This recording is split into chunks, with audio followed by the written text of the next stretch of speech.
What's up, guys? What is going on? Welcome to episode 7 of the I-90 Sports podcast. Welcome I-90 Sports Nation.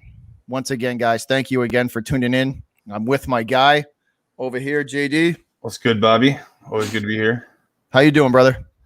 I'm excellent, man. Glad to be here. Glad to be an American on to a day like today. Yeah, doing good, buddy. Doing very good, buddy. Good to hear. Good to hear. Now, me and JD talked off camera, and there was no way that we were not. But I think if you are an American citizen, and even if you're not an American citizen, you know what today is, and you know what it means, and you know what it stands for, and you know what it marks. 20 years ago today, JD, this faithful morning. It was we and as Americans and our way of life was attacked. The September 11th attacks took a shot at our way of life, our freedoms, and our way of living. It was a moment in time that we will never ever forget. That we will never forget. And I think everybody out there remembers where they were and what they were doing when they heard the news that we had been attacked and we were the victim of a heinous act of violence that took so many American lives. War crime. Yeah, we'll never forget that. It's absolutely terrible. It was terrible. No, absolutely. Now, 2,996 American souls were lost in that tragedy, and the collapse of the towers. It showed American bravery, though. Oh yeah, the first responders that day were absolutely unbelievable. A lot of them lost their lives that day just trying to save other people. They were completely selfless. The New York Fire Department will always go down as heroes. A lot of them weren't even taken care of until like recently. So they've been through hell since then, and I can't imagine what they went through. I just can't imagine it.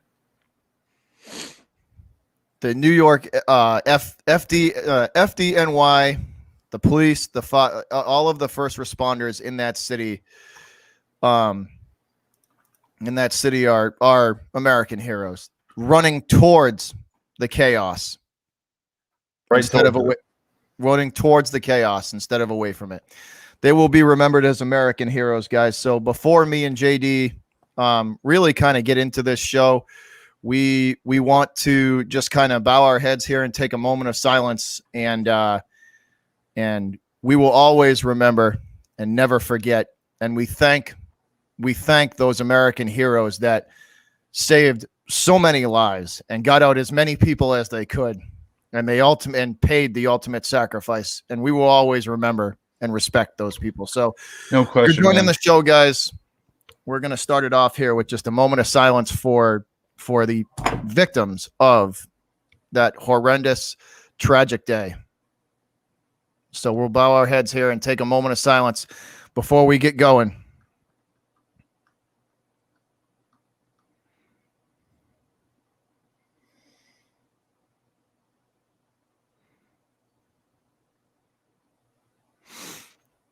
All right. Thank you for that. JD? I still remember every bit of that day like it was yesterday. Every little detail. I'll never forget it, man. I was a freshman in high school. Our day was maybe about an hour and a half into our day, and I'll never forget it. They stopped us. They immediately stopped what we were doing. Class was stopped. We wheeled a TV on a stand in. You remember those? On the stands with the VHS and everything hooked up to it. They wheeled that TV in. They plugged it in, and we sat there and watched and not a word was said. Not a word was said, and I still remember this, JD, and I will remember it from now on until they put me in the ground, man.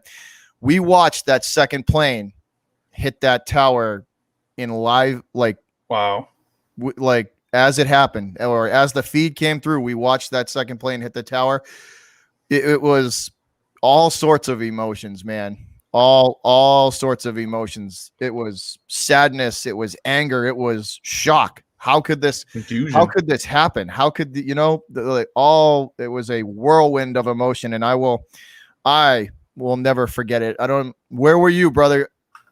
Dude, I was in 3rd grade, and at the time, I'll never forget like the exact like timeline.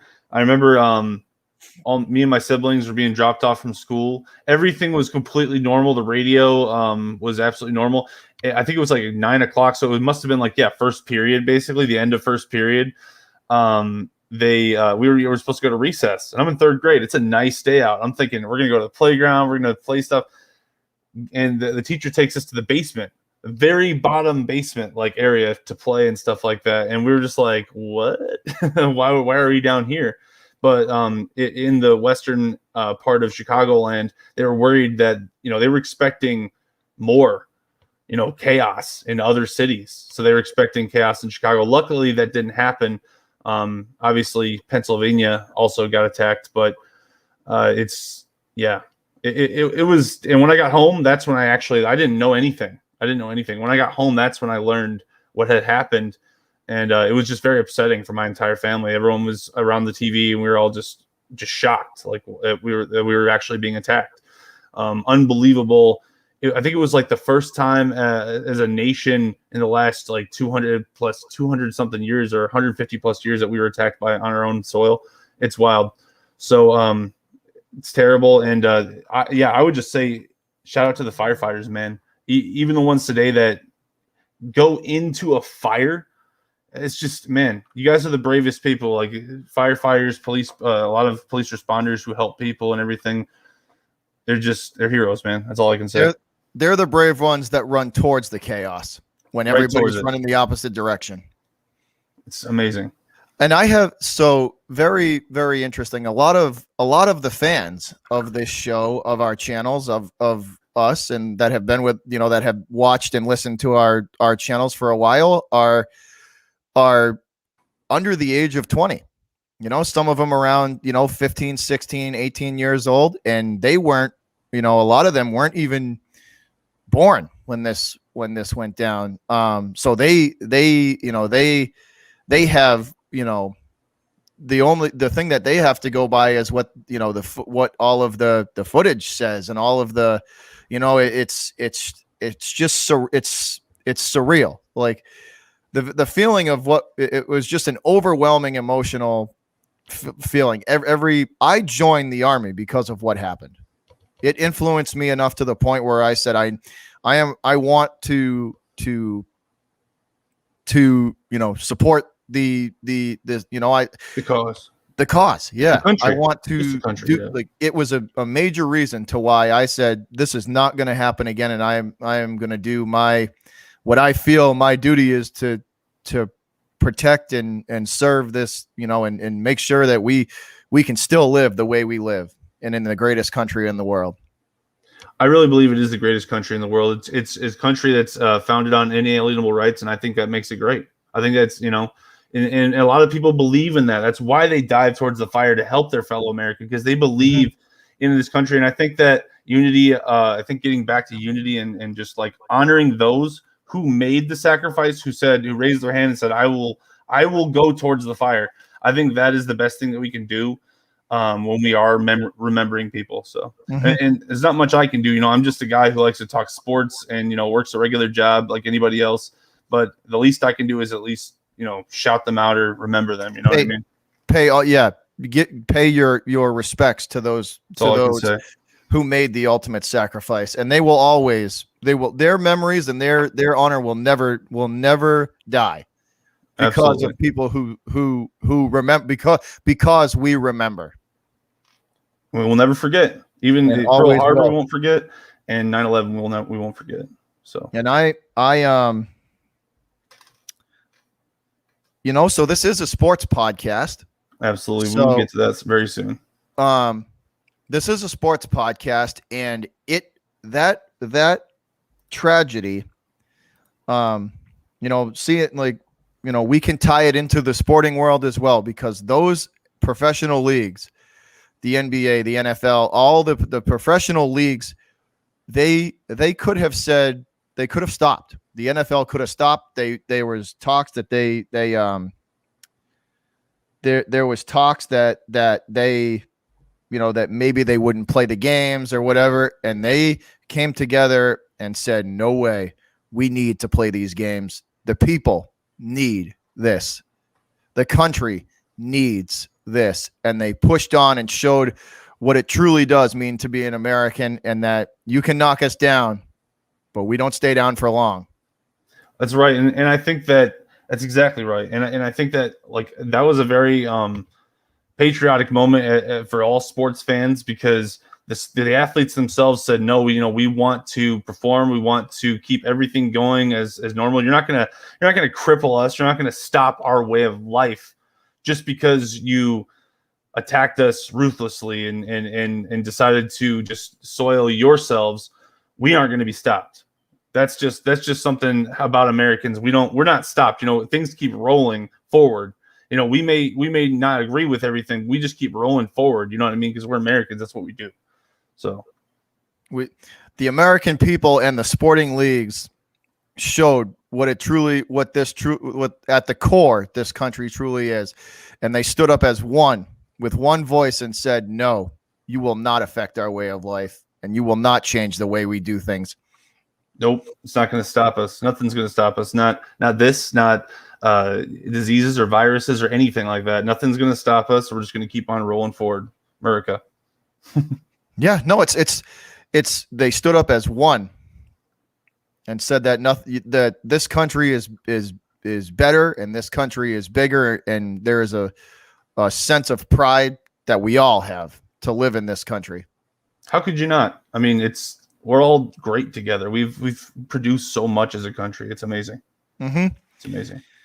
Love to be part of it. Now, there is one more thing me and JD do want to talk about. I know, once again, guys, this being a sports podcast, we will get to the sporting topics, and we do have a bunch of stuff that we do want to hit on today, and it will be a very good, entertaining show. But speaking of honoring and remembering and paying respects, recent events have taken 13 American lives from us, American heroes, during the withdrawal from Afghanistan.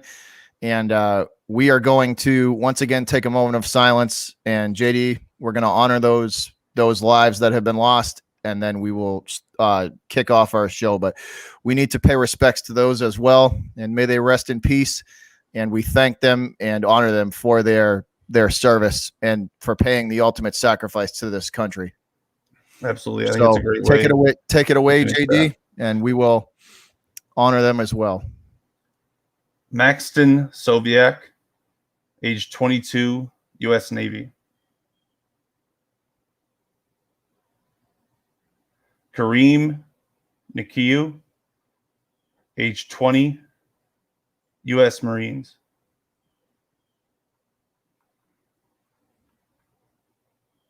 David Lee Espinoza, age 20, U.S. Marines. Riley McCollum, age 20, U.S. Marines. Jared Schmitz, age 20, U.S. Marines. Hunter Lopez, age 20, U.S. Marines. Deegan Page, aged 23, U.S. Marines.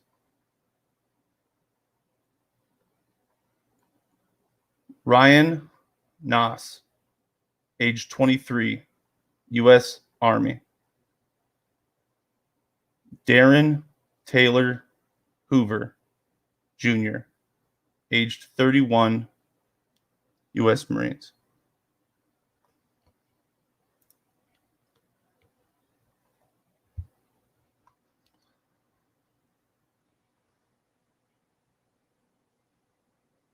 Oh, I lost audio. Sorry. Oh, there you are. Never mind. So from me and JD, thank you to those American souls that lost their lives. Thank you for defending our freedom. Thank you for defending our way of life. Now, I can say this, I think, with certainty from both me and JD. Condolences to the families. And once again, thank you for your service and your selfless sacrifice. This country owes you a debt. And your memory will forever live on because we, as Americans, will not let it die.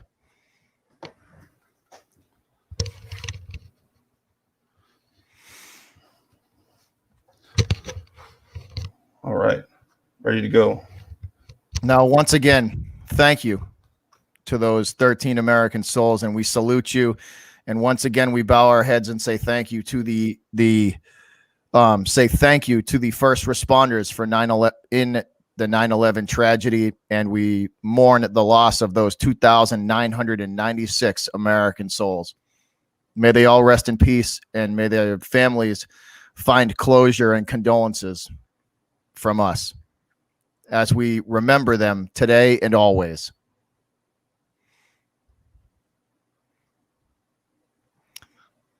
And as a tribute, this show will be dedicated to them because we love this country, and this country is and will be forever the greatest and freest country in the world. People come from across the globe to live here. We are proud to be Americans, and that will never, ever change. Never. And that American flag behind my brother means something. No matter the race, creed, religion, skin color, nothing. We are as one, brothers and sisters of this nation. That flag has the best quotes from Thomas Jefferson and Martin Luther King Jr. And I like that thing. Yes, sir. Now, since this show is dedicated to those American heroes, let's kick it off in the best way we know how, JD, and let's talk some sports. Hell yeah. Yes, sir. Ready to go. Good way to open. All right. So let's kick it off with some rookies talk, JD. And we have two good ones in Mac Jones and Justin Fields, who the expectations have, especially now for Mac Jones, since he's starting for the Patriots. Now that we know we have a starter, we have a QB1. I want to talk expectations for Mac Jones on the year. I want to talk expectations and how you think that the young buck will do this season, and in particular in his upcoming debut game. So I will leave it off for you and get your thoughts. So what I have in front of me, and what I'm sure I'll have on the VOD, is the Patriots schedule. So the Patriots host the Dolphins at home, and it's against Tua Tagovailoa. I can never say his name. And I just have a strong suspicion that Belichick's going to win that. Belichick's going to have a very good game plan, a very good scheme, not only prepared on offense with Josh McDaniels, but especially on defense, especially with the secondary. I think Tua is going to see a lot of different schemes. I think he's going to see a lot of different coverages. He's going to be very confused. The Patriots defense is going to be locked in. So I give them a win there. All right, then the Patriots have to go to the Jets. It's a noon game, and I think that's relatively significant. And why is that significant is because there's less TV timeouts in a noon game, as far as I know. At least there used to be. I don't know if that's still the case, so somebody might have to fact check me on that. Let me know, YouTube. I do believe that's still the case. They try and push. I do believe that's still the case. They try and push those games through so they can get to the afternoon ones. Right. Yeah, they don't want to keep it too long because they don't want to exactly. In the noon game, it matters a lot because Zach Wilson's a rookie quarterback.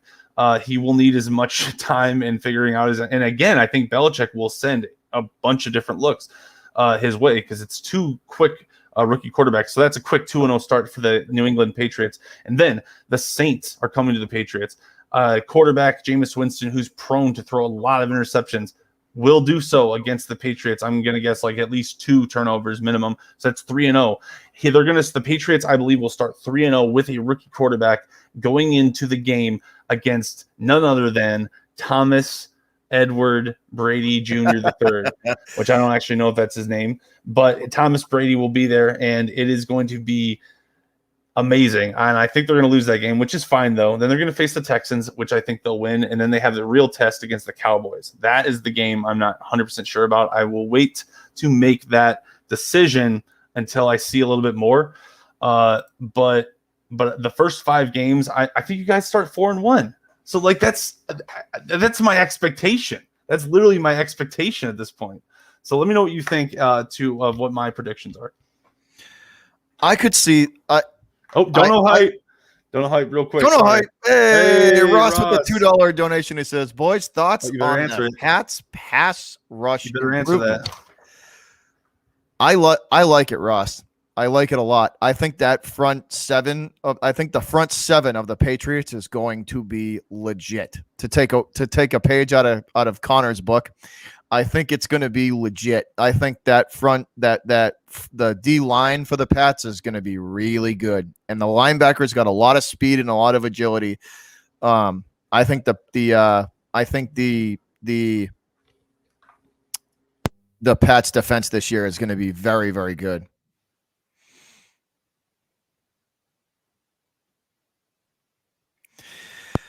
But that's my thoughts on that. So I would agree with that. I think the first 6 weeks they could end up with 1 or 2 losses in there out of the first 6 weeks, I think. But outside of that, I think what I do think is going to happen is Bill's going to be very safe. He probably won't take a lot of risks with Mac Jones at first. He's going to get him feeling confident in the pocket. He's going to probably throw a lot to the tight ends and a lot of short short passes I wouldn't say I don't think he takes a lot of risks with like deep posts or deep crossing routes. I think everything for the first probably month of the season is going to be 15 or 18 yards and in. I agree with that. And the thing is, they don't need Mac Jones to win. They just need him to not screw up. The defense is going to be improved. They have guys back. They have new guys. I think the Patriots are going to start 4-1. Do you agree with that assessment with 4-1, or what do you think of my assessment of their record? I think 1 or 2 losses in the first 6 weeks is probably more than doable. If Mac Jones is responsible and doesn't do anything stupid with the football and is able to just be smart with it, absolutely for them to start 4-2. Come on. The Cowboys game is going to be very interesting though, because I really don't know about that one, because obviously I give the edge to Belichick on the defensive and the coaching side, McDaniels on the coaching side. But what I saw the other night with the Cowboys, I was making fun of the Cowboys last week and stuff. I was kind of poking the ribs a little bit. We were both down on them a little bit. We were both down on them. But to be honest, if Dak and crew come into Gillette and play like that game's going to be a rock fight. Oh, it'll be tough. And Kram Wani, he watches the show. He texted me and stuff, and he was just like, "Oh, you're messing. You're talking about my guys and stuff like that." And I promised if they won, I'd have to say, something positive about the Cowboys. I'm not even going to say it though. Basically, and I'm still going to say bear down. But regardless, I was supposed to say exactly what Pat just said right there, and I'm not going to say it. But but regardless, I really, in all honesty, as a objective, not taking the fan base out of it, they played great. Dak Prescott, that's the best I've ever seen him play. He looked elite. First of all, he looked taller, thinner, and more confident than I've ever seen him. Also, the throws, man. Yeah, throws. He looked really good. He looked really good. Guy. The Cowboys have a couple of small issues on defense to iron out. And if they can straighten a few of those just minor issues out, that's gonna be a good team.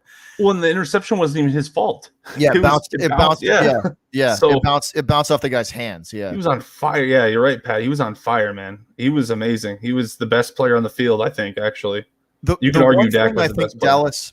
The one thing that the Cowboys, I think, do have to worry about is they need to stay healthy. I know Zach. Yeah. I know Zach. Well, and the crazy part about it is Zach Martin, which I think is one of, if not their best lineman, offensive lineman.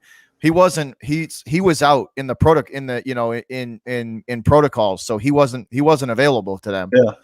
So, I mean, they're their best. You know what I mean? So technically they're going to get one of their best linemen back. They're going to get one of their best linemen back. So Dak's protection is going to be even better.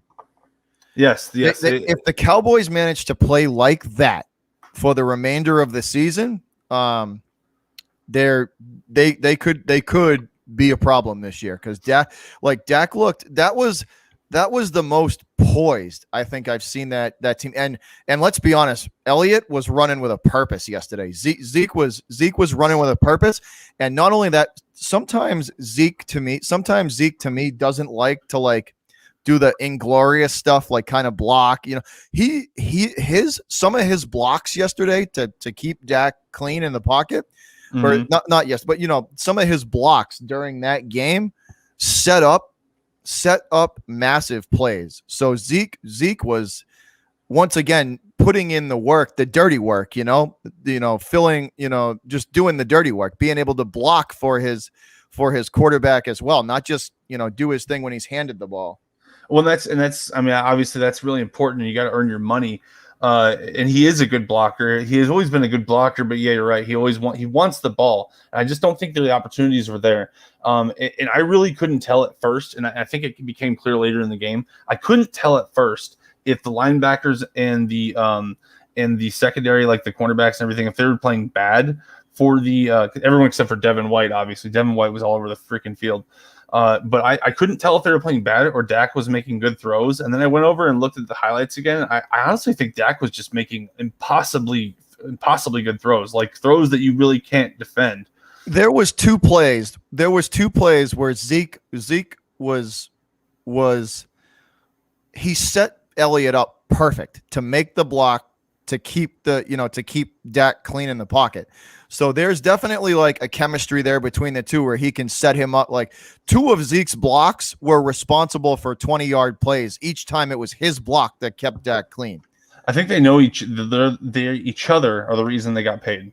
I think they know they're tied to each other at this point, and if they are going to have success, they're going to have to do it together. Yeah, so. No doubt. But that game, because don't get me wrong, the Bucs defense is good. It's very good.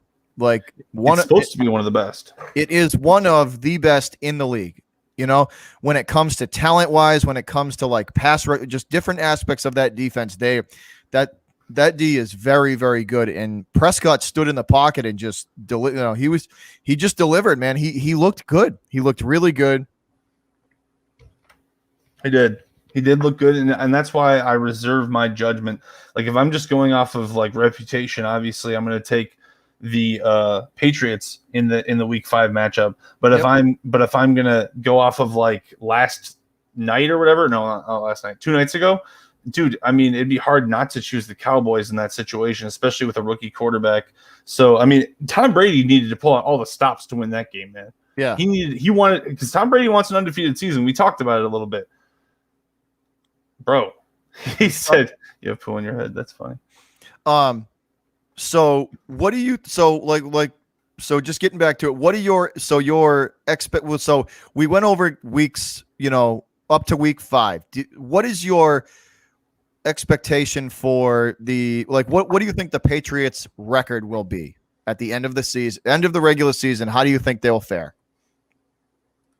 It's really hard for me to go past where I'm at, but I'll try really quick. So let's see. So I got them at 5-1. looking at the 4-1 looking at the Cowboys. I'm going to say the Cowboys are going to win that game. So 4-2, back of the Jets, 5-2, back of the Chargers. I'm going to say the Chargers are going to win that game. So 5-3. Browns, Patriots. I'm going to take the Browns 5-4. Patriots, Falcons. I'll take the Patriots just because I don't think the Falcons have a defense at all. So that's 6-4, and Titans, Patriots 6-5. Patriots, Bills 6-6. Patriots, Colts 7-6. Patriots, Bills at home 8-6. Jaguars at Patriots. I gotta go with Patriots. So 9-6. Patriots, Dolphins. I mean, right now I'll say 10-6. So 10-6. Is there explore more? Is there another game? There's one more. Am I off one? I don't see it. I think me and you had talked off cam a couple of times. I put them at 10-7. Realistically, that's where I put them at. I think that's kind of where I was about to land. 10-6, or 11-6, 10-7. That's kind of where I'm at. If they go 11-6 with Mac Jones, a rookie, that's a testament on Belichick right there, and a testament on Belichick and Mac Jones. And I think it proves that he is like leaps and bounds ahead of where anybody would have put him at the beginning of the season. And if they can get 11 wins with him, that's phenomenal. It is. It would be. He said 7-10 more realistic. We'll see. We'll see how Mac looks in the first couple of weeks. That's why it's really hard for me to say what the record is. I'm kind of just going off of Patriot reputation. And I chose the Cowboys to win that game, Pat. So they have kind of a cupcake schedule, man, like the Patriots do. They don't have that. It's not a cupcake schedule, but it's definitely not the hardest schedule they've had. Wouldn't you agree with that? It's ceiling at 10-7. If they go 11 wins, I'd be shocked. That'd be ridiculous. I could see 9-11 is like kind of where I'm at. I'm going with under though, so I'd bet under 10. I'd bet under 10, so probably 9. Now, here's the thing: they don't need Mac Jones to be like an all-pro to win. They just need him to be smart with the football. That's all they need. 4 running backs. Well, they just need him to be accurate and smart with the football. He doesn't need to be an all-pro. You know what I mean? No, yeah. If they can get that out of him, right? Just smart football. If they can get that out of him, I think the Pats will be okay. They'll at least be in the hunt for a wild card spot. You know, if they can at least get that out of him. And if you get in the playoffs, you never know what could happen. I mean, Mac Jones could be the first quarterback to win. You never know. He could be the first quarterback to win a Super Bowl as a rookie. It's not ridiculous to say that with Belichick and Josh McDaniels, but I don't think it'll happen. I'm putting very low low percentage on that, but it's higher than most rookies. That's for dang sure. It's a lot higher than most rookies. Let's see here. Yeah. So speaking of one thing I think, we were talking about that Patriots Cowboy game. I was talking with a couple of Cowboy fans off camera, and somebody just mentioned it that they don't play, I believe, a playoff team until week 10 or 11 for them. So they're going to have a lot of momentum rolling into that game. You know what I mean? Yeah, I'm picking the Cowboys that game. At least right now. We'll see if Mac Jones just comes out and dominates everybody. Even then, though, it's pretty tough. Dak has more experience. Like that has the making. If both of those teams have have really good records, that build up to that game could be very, very interesting.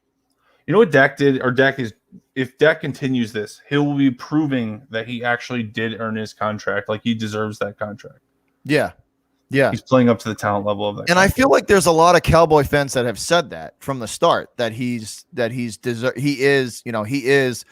more than capable of leading a team, I think he was capable of leading a team. I just didn't expect such a leap. I feel like that game, and I know it's one game. We'll see how it looks the next couple of weeks. But it was against Brady. It was against the Super Bowl champions, a really good secondary, who I don't think was caught off guard. Those throws were impressive. No matter how you look at it, they were impressive. Yeah. Very, very impressive. Yeah. Just to stand alone, they were good throws. So So so while we're on the Cowboys topic, real Sure. quick, somebody says I don't think Zeke's past his prime. I think he's in it right now. I think that Zeke stopped caring about stats and started caring about winning. That's what I think. At least that's what week 1 Zeke looked like. Yeah. It's not about, because the running game wasn't working. They were getting destroyed. Like Devin White was like, "Hey, what's up, dude?" Like, I'm not going to let you run at all. And then the passing game was working very well. So, yeah, why run? So let's continue on the topic of football, JD. And we will head down I-90 down the pike and head into the Windy City and talk about your Bears a little bit. And get some expectations for them, because I know they're going to be, from what I was looking at, they're going to be challenged this year quite a bit. You want to start with that one, or do you want me to go? It's interesting though, because their schedule goes up, down, up, down, up, down. In the first 6 weeks, it's like contender, pretender, back and forth. But the back half of you guys' schedule, I think, is going to be I think it's going to be the gauntlet. No, yeah, I'm interested to know what you think, but that's just, I think the back half of that schedule is going to be tough for whoever the quarterback is. All right, well, I'll run it down. It really will matter. Everything could change if they put it in Fields, but I'll pretend Andy Dalton gets the whole year. Okay, I'm just going to pretend that Andy Dalton gets the whole year, which I don't think he will. But for the sake of this podcast and content, I will do it. I will pretend that Andy. I hope this. Oh God. Well, let's do that, right? You talked last podcast that I don't know if we talked about it on air. We might have. I don't think we did, though. I think so. We had spoke, and I think the expectation is, if the team's not doing well, that the Lions game would probably be the week that they make that transition into, from Andy Dalton to, because of just the way the schedule sets it up. But I want to know let's run with that then. Let's run with that. Let's go with that. So this game, objectively speaking, I think we're going to lose week 1. Okay, we're going to lose week 1, and I think that we'll beat the Bengals. I think that'll be Andy Dalton's greatest triumph. He beat his old team, and then we're going to get absolute. It'll be his Super Bowl, week 2 of this regular season.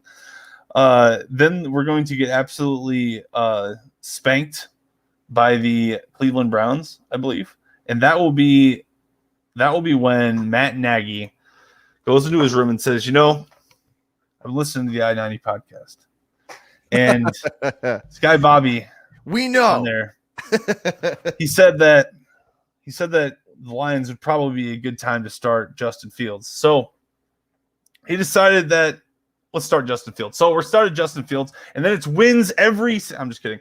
And then I think we're gonna lose against the Raiders, and lose against the Packers, and lose against the Bucks. Well, we will beat the Lions, so we'll get that first win under Justin Fields' belt. But then we're going to lose against the Raiders, Packers, Bucks. So 1-3 will be Justin's record, and then we're going to lose against the Niners. So 1-4. Steelers game, though, I'm going to say that's his coming out party, man. This is the game, man. It's on Monday Night Football. It's the time when Justin Fields decides, dude, you know what? I'm a superstar. I'm the greatest quarterback. That's his breakout game. That's the game, dude. He throws for 4 touchdowns, 1 interception, maybe loses a fumble, but he still wins the game in crunch time. Yeah, I can see it. And then we beat the Cardinals, and we rematch the Packers. We beat them. Nah, never mind. We're gonna lose the Packers. So wait, we're at 6-6 right now. You're 500 right now, exactly 6-6. 6-6. Yeah, we'll lose to the Packers. So 6 and then we'll beat the Vikings. So I'm guessing probably 9-8. If I'm looking at everything, about 9-8. I think we'll beat the Giants. So 9-8. We're going to lose the Seahawks. Definitely beat the Vikings again.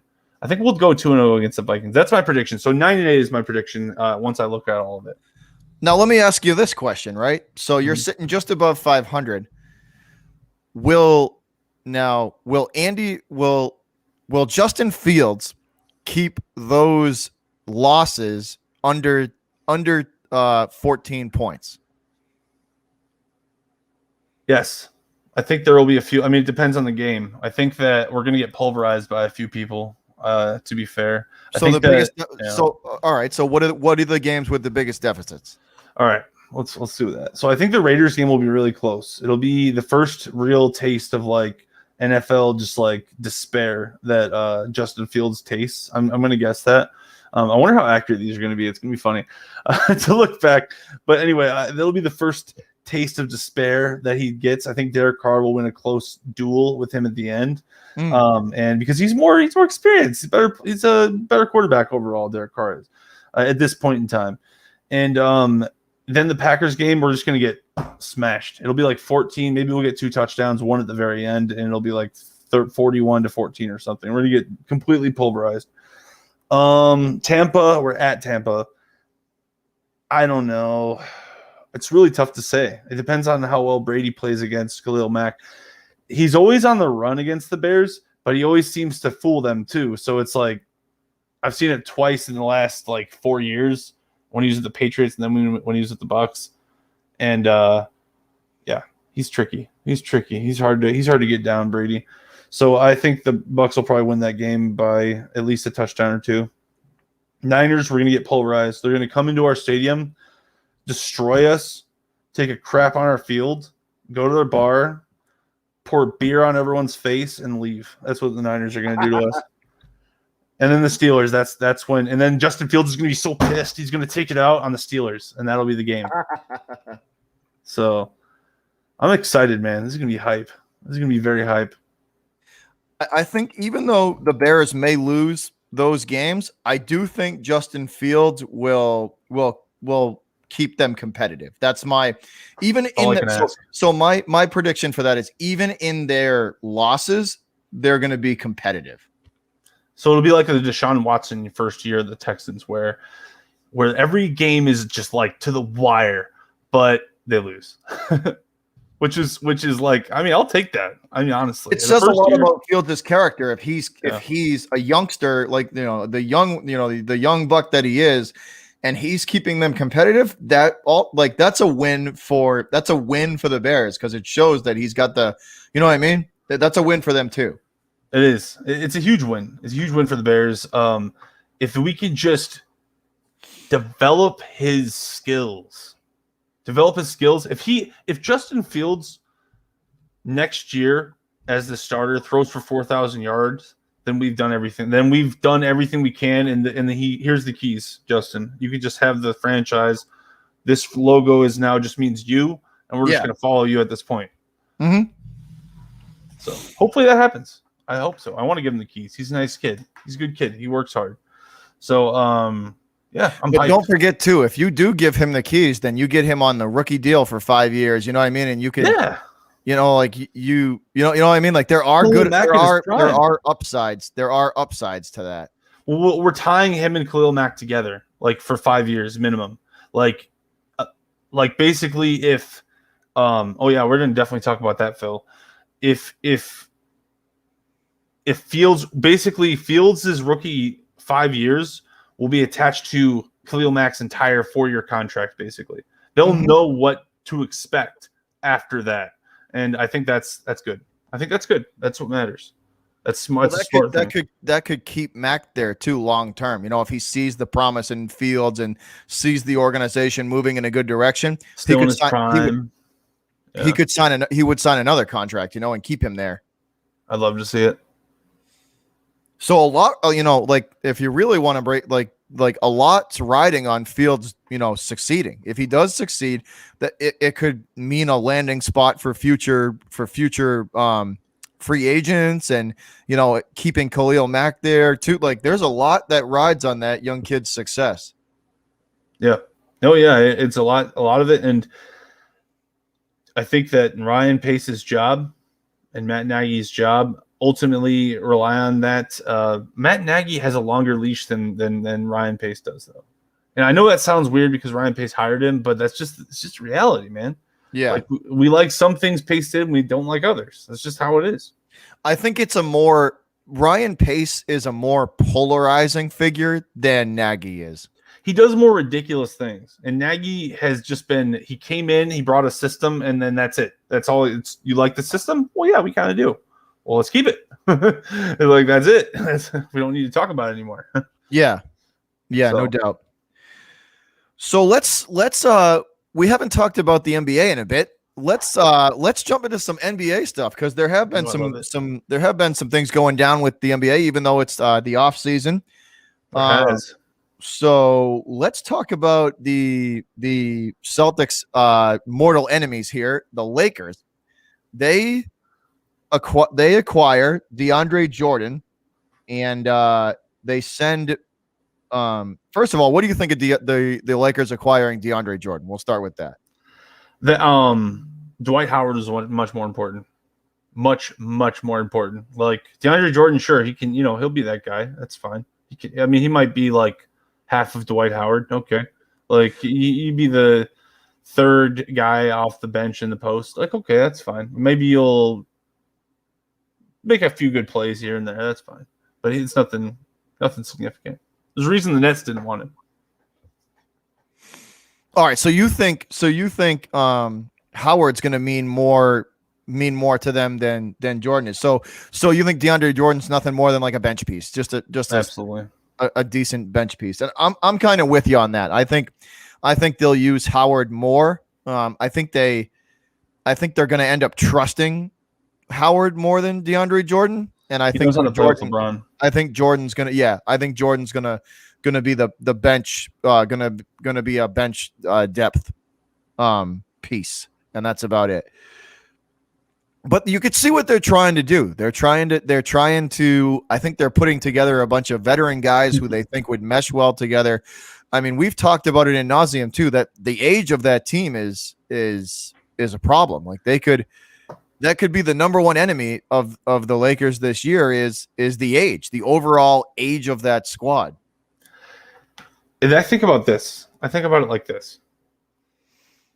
It's all about LeBron. Obviously, everything's about LeBron.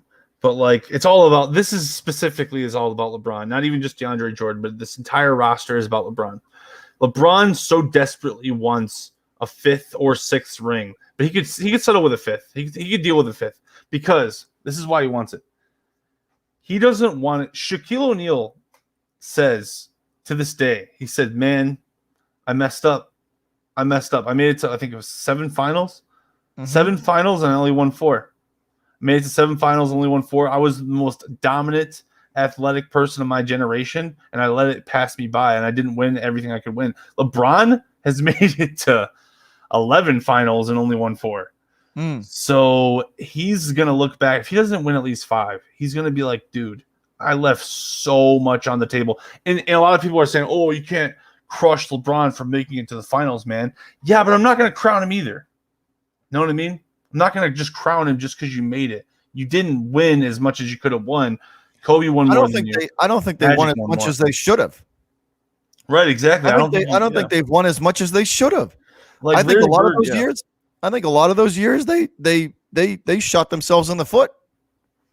And one or two of those years, you could directly say it was LeBron's fault. 1 or 2, not all of them. Not all of them. I'd say 2011, maybe 2000. When was it? Though the year that he gave up against KD, that kind of like pissed me off. I'm not saying it was his fault that they lost, but I didn't like that at all. He was just like, "Oh, I scored 50 in that." You're talking the GSW, right? Like when Golden State, where they just kind of raised the white flag, or LeBron just kind of raised the white flag and was like, "Oh well."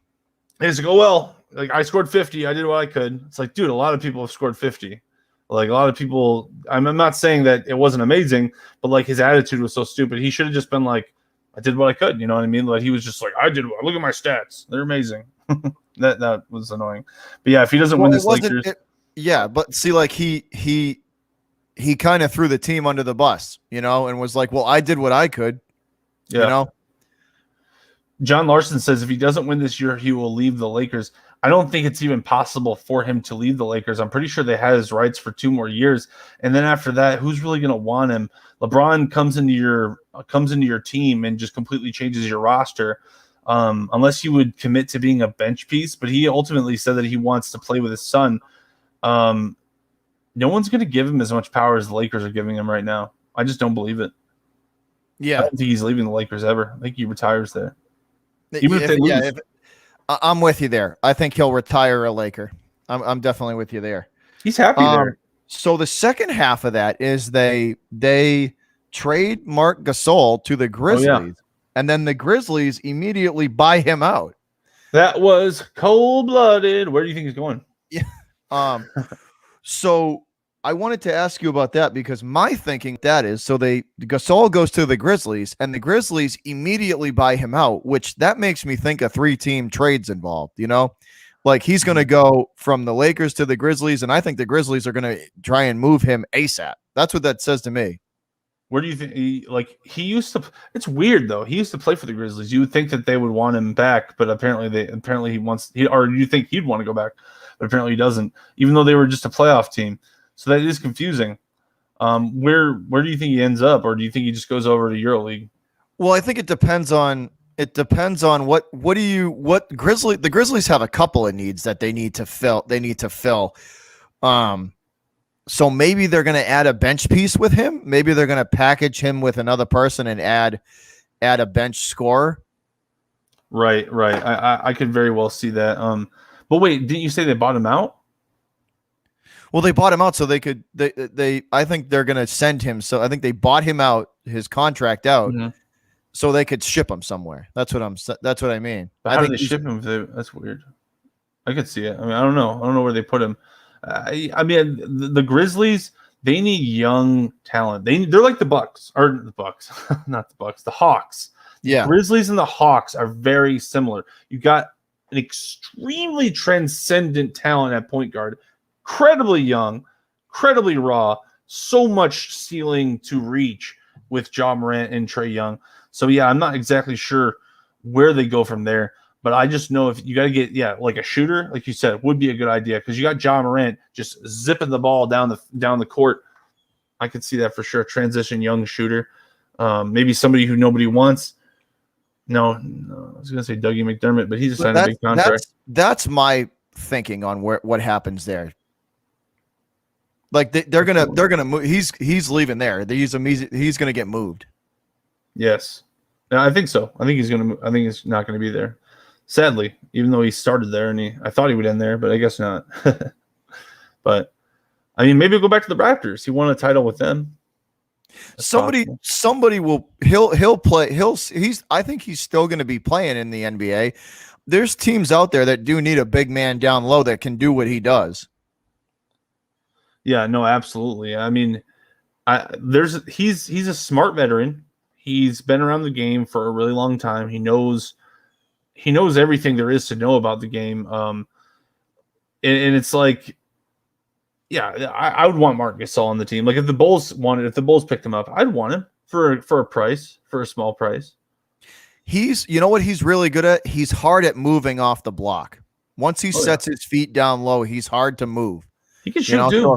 So if you need that guy to like just stand his ground under the hoop, and there's a few teams that could use a guy. There's a few teams that could use a guy like that literally just plants themselves under the hoop and sets, a guy that you can dish the ball and he can he's a good passer too. So he'd be a good Vucevic backup.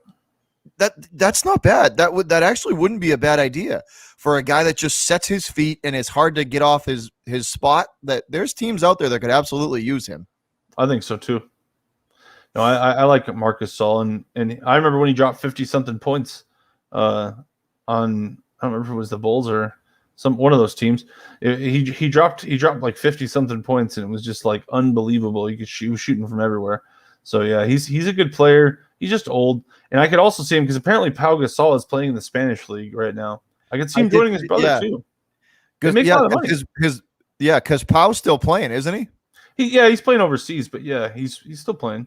Yeah, he's playing in Spain, so it's pretty cool. He's like 40. The NBA topic I wanted to hit on is Paul Pierce's induction into the Hall of Fame. So the truth is headed to the Hall of Fame. Oh man, so Celtics Nation, Paul Pierce headed to the Hall of Fame. I love it. You want me to start on that one? Go for it. I will get in from an outsider's point of view. What are your thoughts on Paul Pierce? He's the truth. I mean, I've always liked Paul Pierce. He's a guy who here's a guy who kind of looks like an average everyday Joe. It's his story is crazy. Paul Pierce was like in a gang fight one time, or not necessarily a gang fight, but he was like stabbed a bunch of times and shot or something like that. He's been through hell and back, and then he joined the NBA, and then he was in the finals and he crapped himself and then pretended he was crippled and everything. But man, all that he's a funny guy. But all that, like all jokes aside, he's a phenomenal player. He's incredibly clutch. One of the most clutch players of the 2000s by far. Like top 5. He battled with he had battles with T-Mac. He had battles with Kobe. He had battles with LeBron. He had battles with everybody, dude. He had battles with Ray Allen. And he played good with Ray Allen. He played better when he had good teammates, but man, when he was a solo act, he was still a phenomenal player. So no disrespect. I'm glad the truth is in the Hall. He deserves it. He's a throwback too. You know what I mean? He's a throwback player. He's a classic two-way guy, plays offense and then hustles back down and plays, and is willing to get down and dirty and play D as well. He's a true your best player. He's a true like two-way guy. He's an old. That was the best thing about him, was that he was old school. He was old school. He would go down the offensive end and shoot and play, and then he would hustle back and not like drag his feet on the way back. He would sprint back the other direction and hustle back, especially in his prime. He would hustle back and play D, and he was a good defender. He was very good defender. He wanted to defend your best player. Like whenever it was Kobe, he wanted to defend Kobe. Whenever it was T-Mac, he wanted to defend T-Mac. He wanted to defend the best guy on Grant Hill. He wanted to defend Grant Hill. He was a tough guy. He's a tough guy, and he's always talking crap about LeBron. And I think that a lot of it is, I think he's a little bit jealous of how gifted LeBron was. I think if Paul Pierce, with his mentality, had LeBron's physical gifts, man, he would have won I can't even imagine. So I think that's something that goes through his head. Well, that's just part of that old school mentality too. Like Pierce had to think about how loyal he was to the Celtics. He stayed through a lot of bad years and a lot of struggling years, and the Celtics promised him that they would get to the promised land and they would get to greatness, and he stuck it out, man. That's part of the. I think that's such an under like rated, his loyalty to the team. Like that's another part of that old school mentality, like just the loyalty to the team, to stick it out. And they finally put together that big three, and they went and they slayed the dragon that was the Lakers. They slayed that beast that was LA.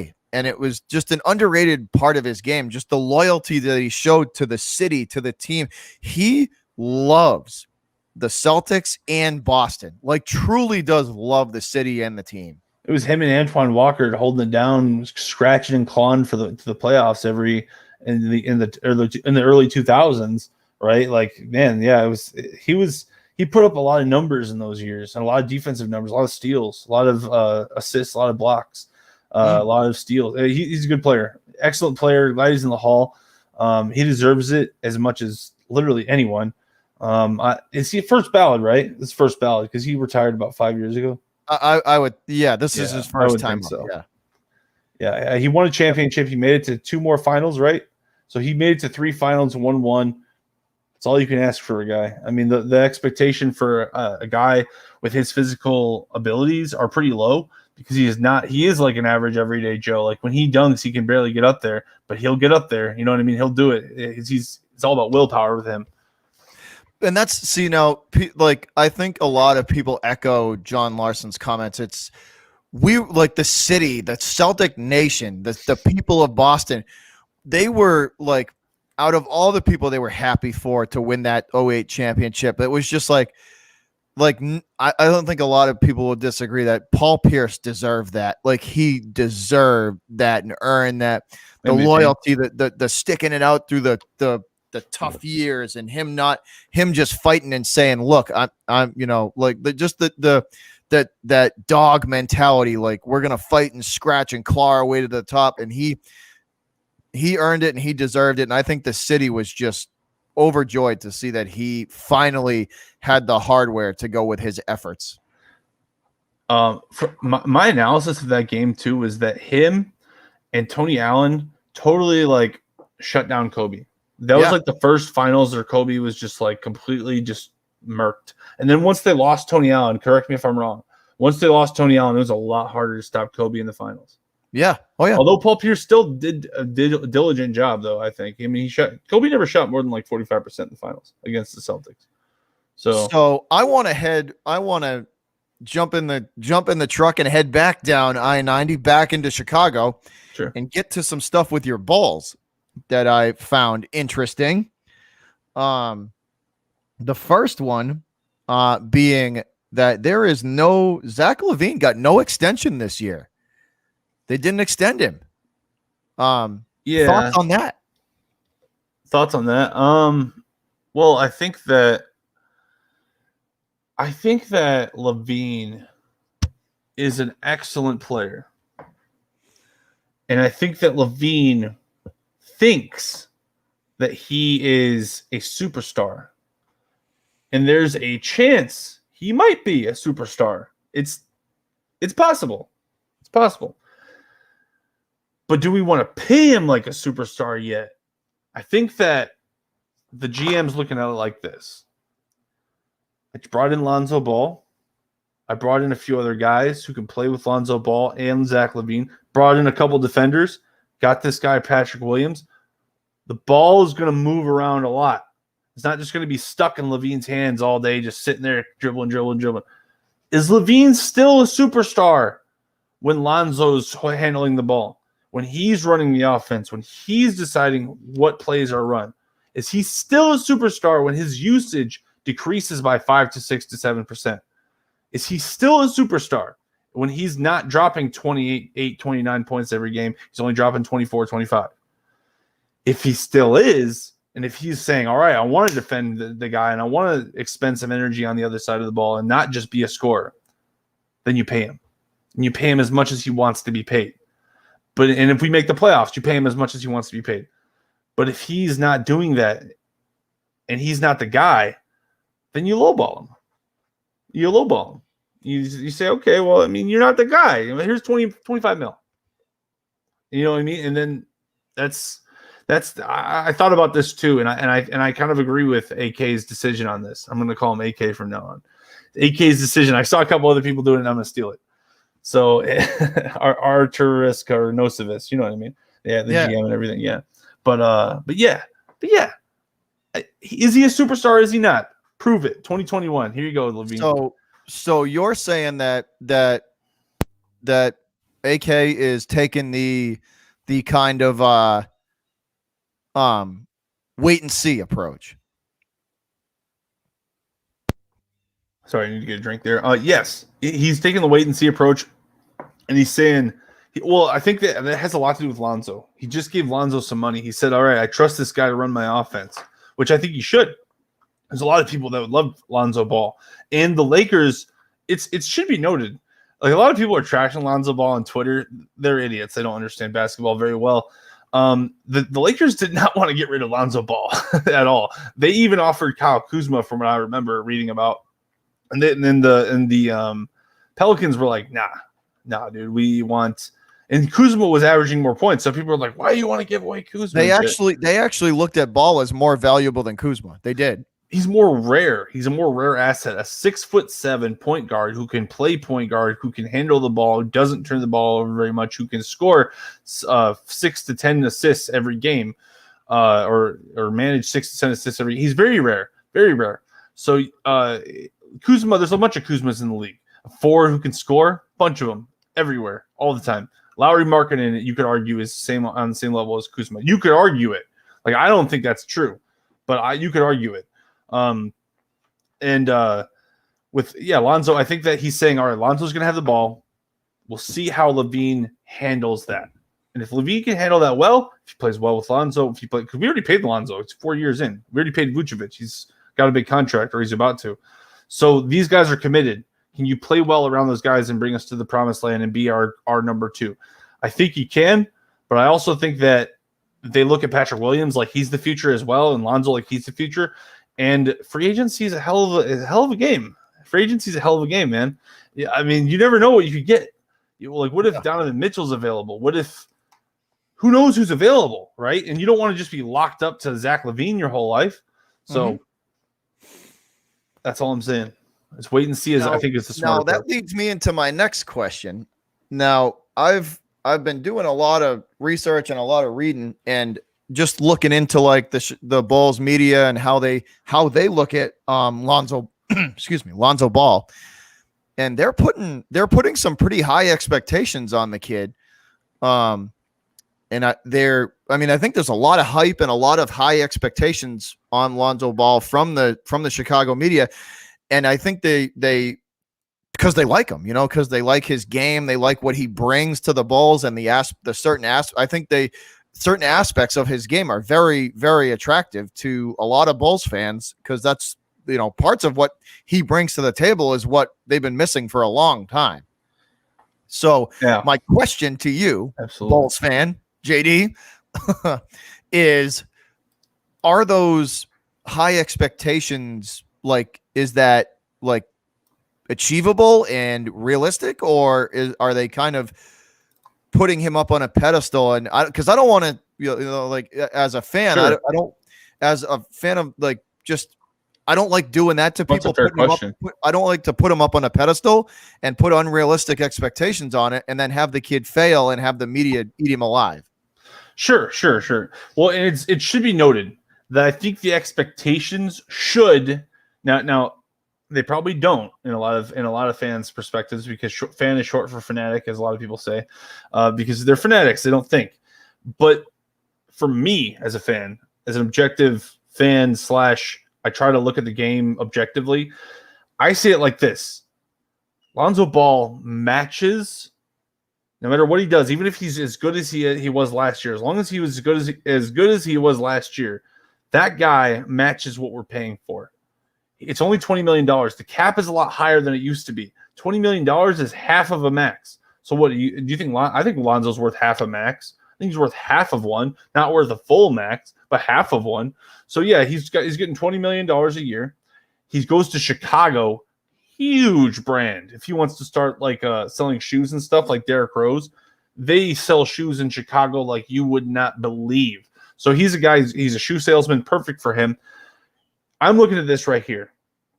I got it in front of me. I might pull it up as a graphic if we do a VOD on it.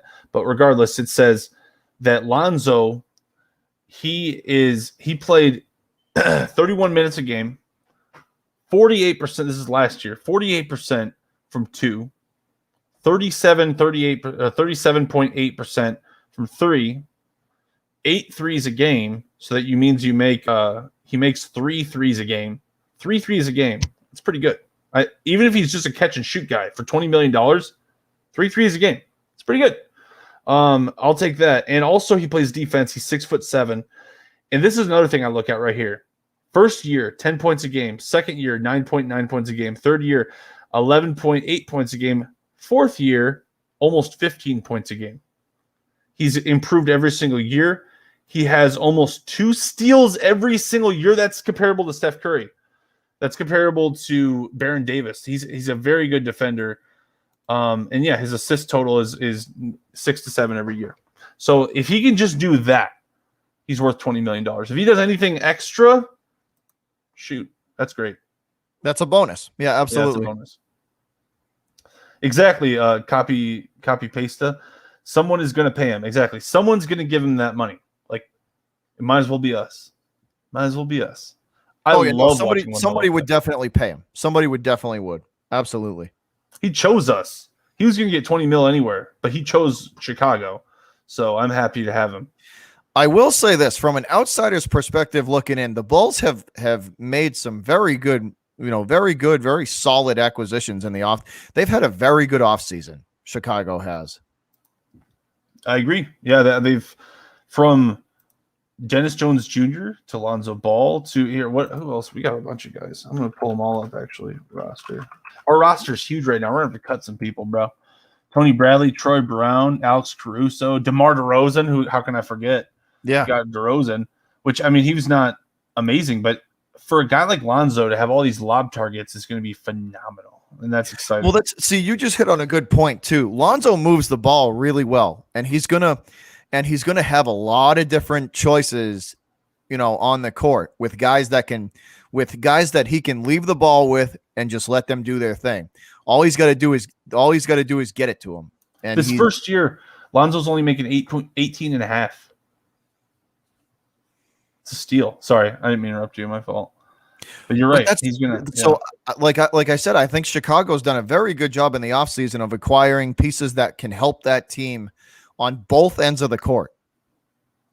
I agree, and I'd be okay with paying Levine. If Levine wanted $30 million a year right now, pay him right now in a heartbeat. Yeah, I think he wants 40. I think he wants a max. From reports I've read and just what the media is saying, I think he's trying to get close to 40. Trying to. Yeah, and that's just then you're gonna have to ball the freak out this year. my thing with that is then he's gonna have to prove it this year. You have Absolutely. to. This is a put up or shut up year for Levine to get a big contract at the end of next year. You know what I love about the Bulls roster right now? What's that? Absolutely love. We are huge. Yeah, the size is massive. 6'11, 6'10, 6'8, 6'7, 6'7, 6'6, 6'6, 6'6, 6'6, 6'5, 6'5, 6'5, 6'5, 6'4, 6'4, 6'4, 6'2. That's it. We have nobody under 6'2. Yeah. It's going to be a good year for us, buddy. No, that's a bit like you could definitely tell where the philosophy's going with them. They're going big, and they're going guys who can play two-way. Yep, that's exact. Yep, you hit it on it. You just hit on it. That's why they're hesitant with Levine, because he's not a two-way guy. He's very good one way. If he wants to get his money, he's going to have to play D this year. If he starts playing D, give him it all the money, take it. But you know what I mean? He's gonna. That's what I'm thinking. If he's gonna get in order for him to get his 38, 37, 38, 39, million, he's gonna have to play D. I agree. The only guy, what I love about this too, is the only guy here that's temporary. You know how every team has a few temporary guys that they have to just pay because it's just a thing. DeMar DeRozan is the only temporary guy. He's the only guy here that I'm just like, well, he's not going to be here that long, but he could help us for while he's here. Everyone else here is young, dude. 21, 22, 23. Lonzo's 23. Derek Jones Jr. is 24. Levine's 26. Got a young team, man. That's exciting. Now the Bulls are beyond. This is a big year. JD, like I said, from an outsider's perspective looking in, who's not a Bulls fan, they've made a lot of smart moves and a lot of moves that I think are definitely going to help the team. Like that seventh, eighth seed is absolutely doable. Absolutely. Yeah, I mean, who got it last year? The Wizards. Yeah, we could beat the Wizards. Yeah, with the team constructed the way it is right now, you guys could beat the Wizards. I would like to think so. With all this young talent, we look at the Raptors. I know the Raptors had Kawhi. But when they won a title, they had nothing but young talent. It was Pascal Siakam. It was Fred VanVleet. It was all these young guys who a lot of them are on different teams. Boucher, although Boucher was on the bench, deep on the bench back then. But still, that's exciting. Basketball season. I can't wait till that starts like rolling a little bit forward. Yeah. But football season is upon us. What else do we got for basketball? Ben Simmons. I wanted to talk one more thing. We're going to go back down the pike and head back into Boston. Let's do it. And so I wanted to ask you first, as an outsider looking in, what do you think Schroeder is going to mean to this team from the bench? I've kind of changed my thought process since the last time we've talked about this. Actually, I've looked at it a little bit more. I think Schroeder will be a little bit better than I even said. I think that it's very possible that he could fill a role that they need, and I think it's more possible that he could buy in, because he's been kind of ostracized. He's been outcasted, kind of. A lot of people in the NBA don't like him anymore. LeBron despises him. Everyone who likes LeBron, his little clique, they all hate him. But somebody who doesn't necessarily revere LeBron or put LeBron on a pedestal is Jason Tatum. And also, I think an even more motivating factor, besides having Tatum as your teammate now, is the fact that you're only making about $6 or $7 million, and your name is Devin Schroeder. That doesn't feel pretty good, I don't think. I'm pretty sure he's like borderline ready to go back to the EuroLeague. So if you don't step up your game, buy in right now, then your league in the your career in the NBA is going to shortly come to an end, sadly. So I think that he has all the skills, he has all the talent, he has all the ability. He just needs to buy into a culture. And what better culture to buy into than the Celtics? So, me and you definitely agree on that. I think the change of scenery is going to be good for Schroeder. I think the change in scenery is going to be good for him. I think the new system, I think the new coach, the new I think this is one of those instances where a change in scenery is definitely going to do him well. I think he's going to have a little bit of a resurgence this year. I think Schroeder is going to be a very good, solid, a very good bench piece for them. If not, if he does start, that's going to be very interesting. He's one of those guys where you can't just leave him alone, because he'll make you pay for it if you leave him alone. You know what I mean? Like you can't like, there are guys in the NBA that start and that come off the bench where you can just, like, they're just nothing. Like they're not getting the ball. When they do get the ball, they're, he's one of those guys where you can't just, like I said previously, you can't just leave him alone. He will make you pay if you don't pay attention to him. He has the ability to do that. So he's just going to be, I think, one of those pieces, whether they use him off the bench or as a starter, where he could draw attention to himself and then give the ball up to somebody who could shoot or score, a catch and shoot situation. But I do think Schroeder is going to make a difference on this team. I agree. And even Giannis Antetokounmpo, the finals MVP, whenever he's on the wing or something like that, and he's thrown the ball on the wing when he's wide open, he is left alone. You can't do that with Dennis Schroeder. You can't do that with Dennis Schroeder. He will destroy you. So, and that says a lot about him. And he's getting paid so little. I mean, the Celtics got an absolute steal. I think the chip on his shoulder aspect of things this year, I think is gonna really drive him forward, because people are calling him an idiot for taking the low bid and coming to the Celtics, because the Lakers offered him a ton of money to stay. He has the potential to do more for the Celtics than Kyrie Irving did, and that says a lot. So I think that the chip on the shoulder, and him knowing that, hey, not only is this maybe my last opportunity in the league, this is a good opportunity to show how good I actually can be. So I agree. I think Schroeder is. I said last time he would just be like just another guy and kind of fill the roster. But the more I think about it, the more I think, like, this guy, he could really just come in there and take over the position. He could just come in there and claim it as his own. But I don't know. It depends on his attitude. His attitude has to be good. So, no, absolutely.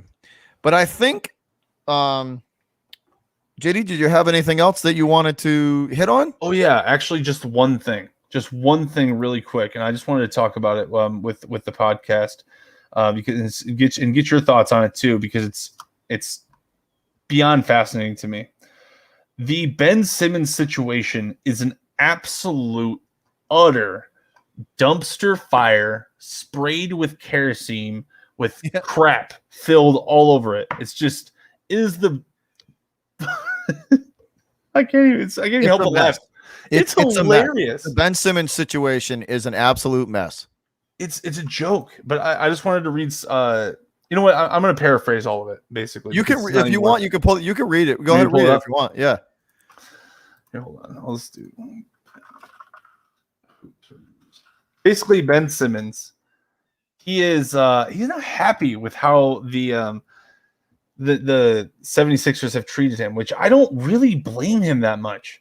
But basically, the only teams that are interested in Ben Simmons at all right now, in any serious level, are the Cavaliers and the Timberwolves, according to multiple reports. Now, you're saying this is only teams interested on a serious, like, okay, let's make an offer level. People have made an offer. People have made plenty of offers. The first offer that came in, which, my God, Daryl Morey is probably kicking himself in the balls right now. Like, because he is like, they offered him, Indiana Pacers offered Daryl Morey Malcolm Brogdon and a first-round pick for Ben Simmons when it all first started, like everything first started coming out. This is like 2 months ago. They offered him that, and he said no. He's like, no, we need way more than that. We need something way more, bro. And then Doc Rivers went on the radio and said, and they asked him, do you think Ben Simmons? I guess this was during the playoffs or something. But basically, they asked him, do you think Ben Simmons is a good starting point guard and stuff? And he's like, I don't know. I'm going to try. I'll try to figure it out. And they did nothing. So Simmons camp is telling everyone, literally, I'm going to read the quote, what they are telling, like, Pompey, which is a guy from Philadelphia, Keith Pompey from the Philadelphia Inquirer. This is a quote that they said to him. They said, why should we help the 76ers out? This is Ben Simmons camp. When they feel like when Doc Rivers said what he said, no one apologized. Doc Rivers wasn't reprimanded by the team or this or that, or there's an organization where in the preseason last year when they were saying they weren't trying to trade him, but everyone knew they were trying to trade him. So that's how they feel. That's how Ben Simmons people and his agency feel about the 76ers. They feel like they don't owe them anything. And also, not only that, Simmons has come out and announced he's not going to show up to camp if it's with the 76ers. So now they have no leverage at all. The 76ers have no leverage. Like, honestly, I'm sure teams are getting together saying, all right, how low are you guys going to go? Like, are you going to offer them like a second round pick or something? Okay, I'm going to offer them even lower than that. All right, who what? Like, but let's be honest, though, JD, he did this to himself. He did. Daryl Morey or Ben? Simmons has nobody to blame but himself.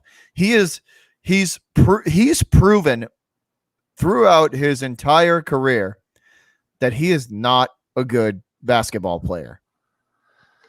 Oh, man, that statement right there. A lot of people are saying that. It's hard to say, like, what is a good basketball player? Honestly, it's hard. He is a one-dimensional player, one-dimensional, and he doesn't even do that really good. He does it okay.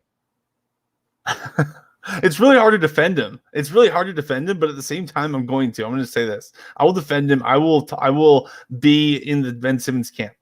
Ben Simmons is a 6'9". Dude, Simmons can suck a fart through a garden hose. Enough. He can pass very well when he feels like it. He can drive well when his attitude is in the right place. He can defend players when he wants to. But no, you're right. It's really, dude needs a jump shot. I mean, that's an understatement. No question about that. I mean, I think that ship has sailed, though. I don't think he'll ever get a jump shot at this point. You're like 25 now. I'm pretty sure you're not even gonna, if you still aren't shooting the ball.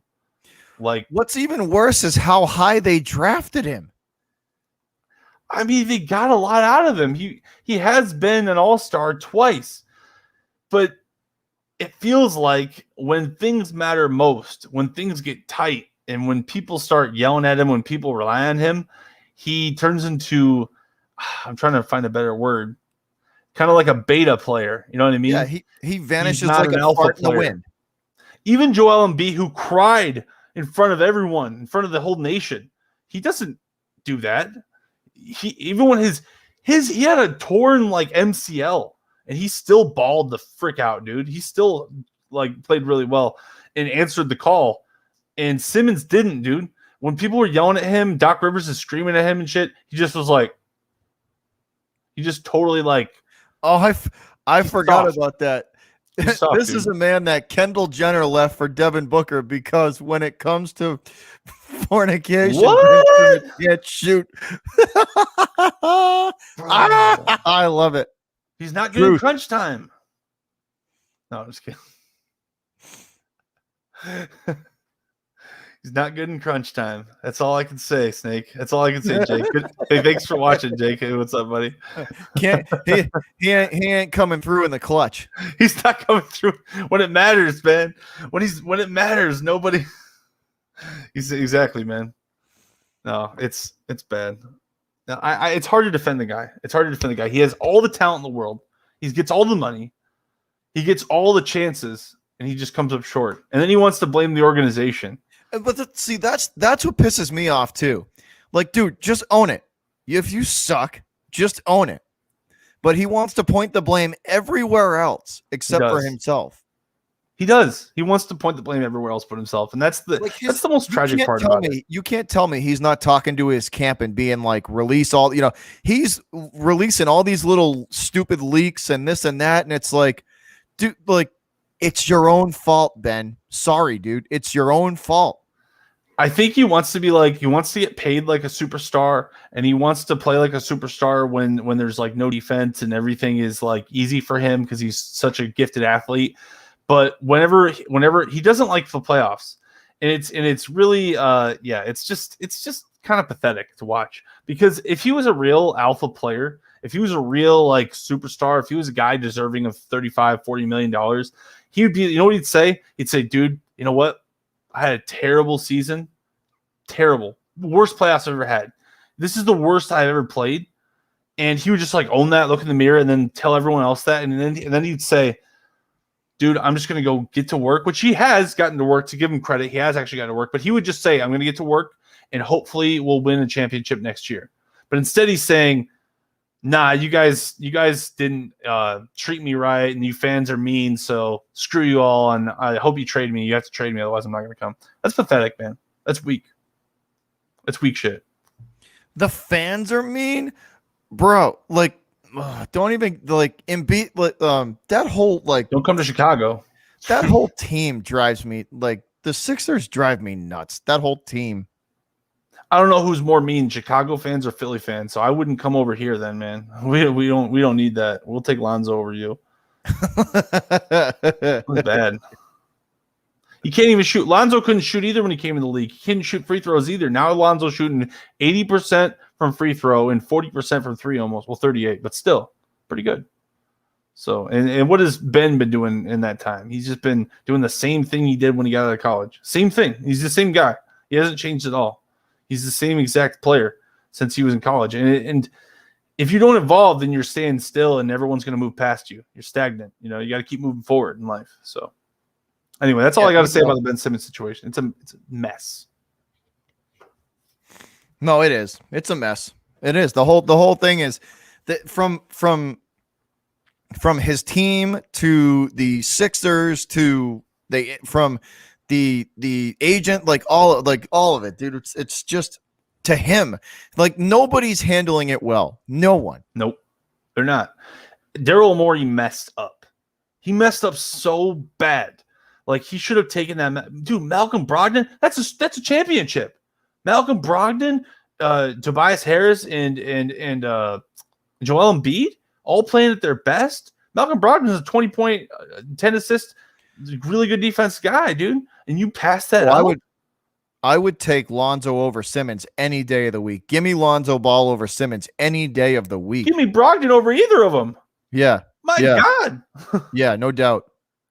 It's crazy. No, like I 1000% agree with you that just the handling of it from top to bottom, everybody involved. It's, you know what it is too. You know what's like. It's the finger pointing game. Nobody wants to take responsibility for anything except for Embiid. Embiid has been the only leader in this situation. He's been the only one to be like, you know what? It's on me. I got to hit the gym. It's all on me. Like, I'm like, dude, it wasn't on you. You played with a torn MCL. Like you're the last guy I'm coming to. So I respect Embiid a lot more this year for what he did.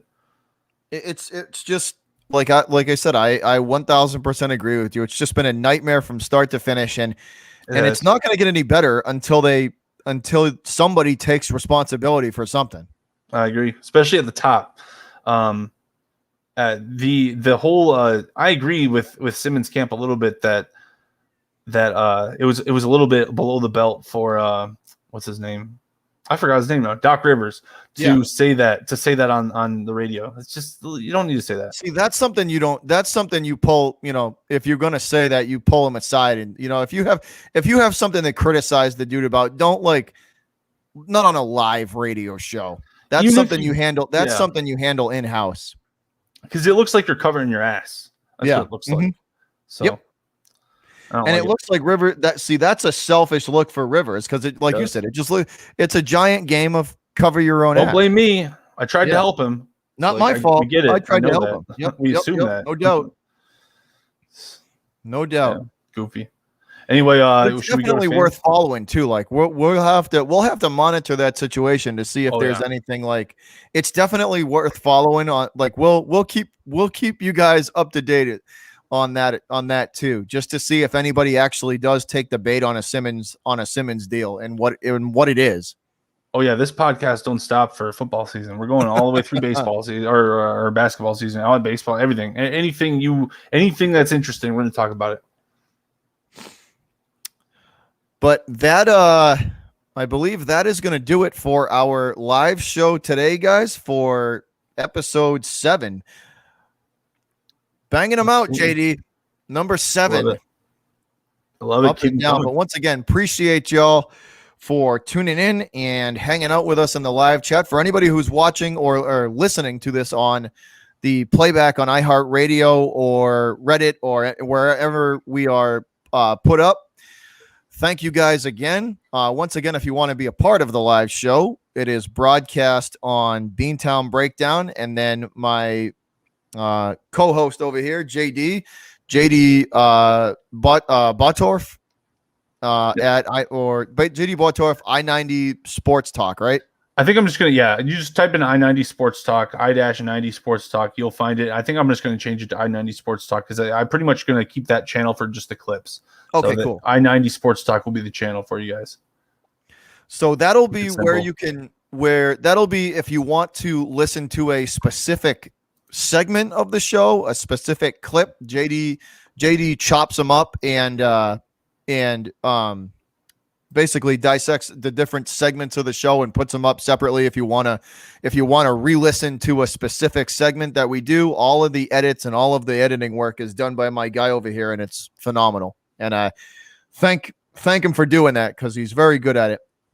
Yeah, if you want to, if there's a segment you want to watch or want to share with somebody, definitely check out my channel. It's I-90 Sports Talk, and we got all of the stuff that we're talking about here.